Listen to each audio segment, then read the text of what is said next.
Hey everyone, today I'm talking about types of wood flooring.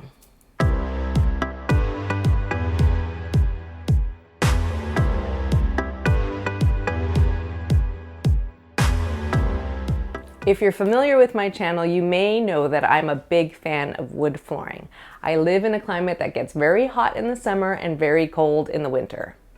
Well, in fall and spring actually too. So having wood flooring throughout my home is definitely my preference. It's the most comfortable flooring type underfoot and brings warmth and beauty to the interior with so many style options to choose from. It's also great for the resale of your home, and it's easy to clean on a daily basis and long lasting. But I get a ton of questions on the various types of wood flooring, what their pros and cons are, and where to use them.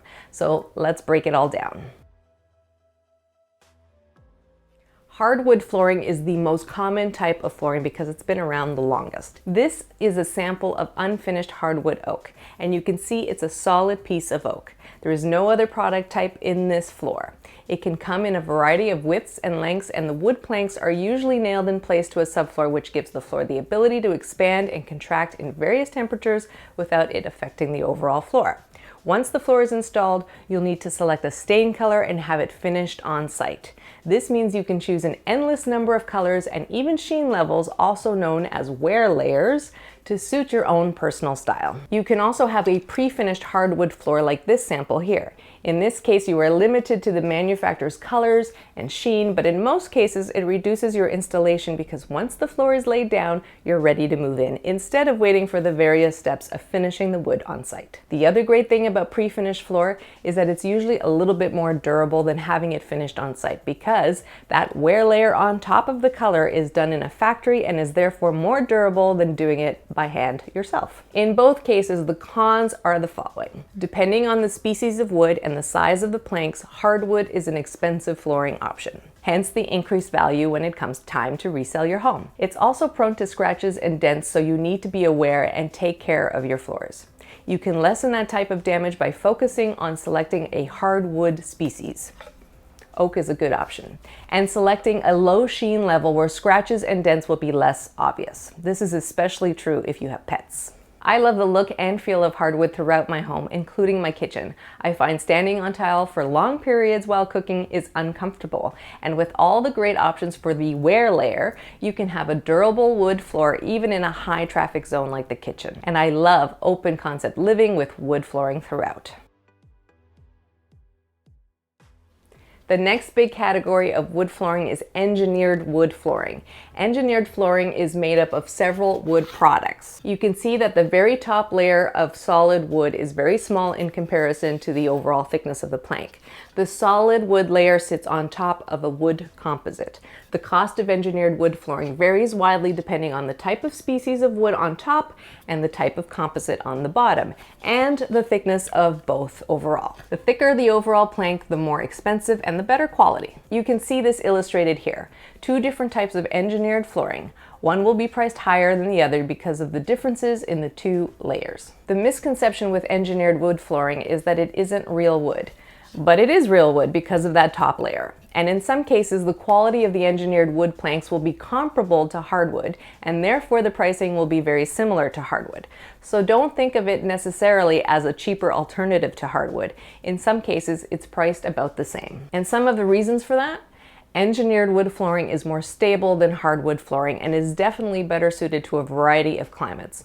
All wood products expand and contract, so having the composite underneath that top layer helps to limit that expansion and contraction, making your floors more even all year round. Engineered wood is always pre-finished, making that coating on the very top, there's that wear layer again, more durable than any finish you might apply on site. The factory finish will help with wear and tear, dents, and scratches. On the con side of things, engineered wood flooring is not solid wood all the way through. With solid hardwood, you can refinish the floors several times in the life of your home because there's so much more solid wood in the planks. With engineered wood flooring planks, you have very little solid wood in that top layer, so you would be limited to the number of times you could resand and restain. That factory finish may prevent you from doing that even just the one time, so choose your finish wisely. I use engineered wood flooring when I want a specific look to the floor. For instance, many manufacturers manufacturers offer up flooring that looks like old barn board where it's worn and faded in areas or has wood imperfections that really give it character. It would be difficult to recreate that look in solid hardwood unless you were actually using reclaimed barn board planks, and that would be super expensive. So an engineered wood floor would be the way to go. And finally, the other category of wood flooring is laminate wood floor. Laminate flooring is an aggregate wood product made up of wood fibers that are pressed into these plank shapes under high heat. That top layer that you normally find on engineered wood is very different here in laminate. In fact, this top layer is not wood at all, but a photograph of a wood plank. When you lay all the planks down together, the floor will have the appearance of a wood floor. Laminate flooring also comes in other photorealistic images like tile or stone.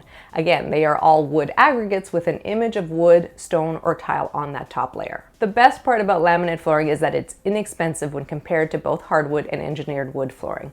They're usually fairly easy to install, so you'll save some money on that side of things as well. They are often called click floor because the planks click together like a puzzle. And they are scratch and dent resistant, and in some cases they have a moisture resistant barrier on the bottom side of the plank. The cons to laminate flooring is that it really never looks like the real thing.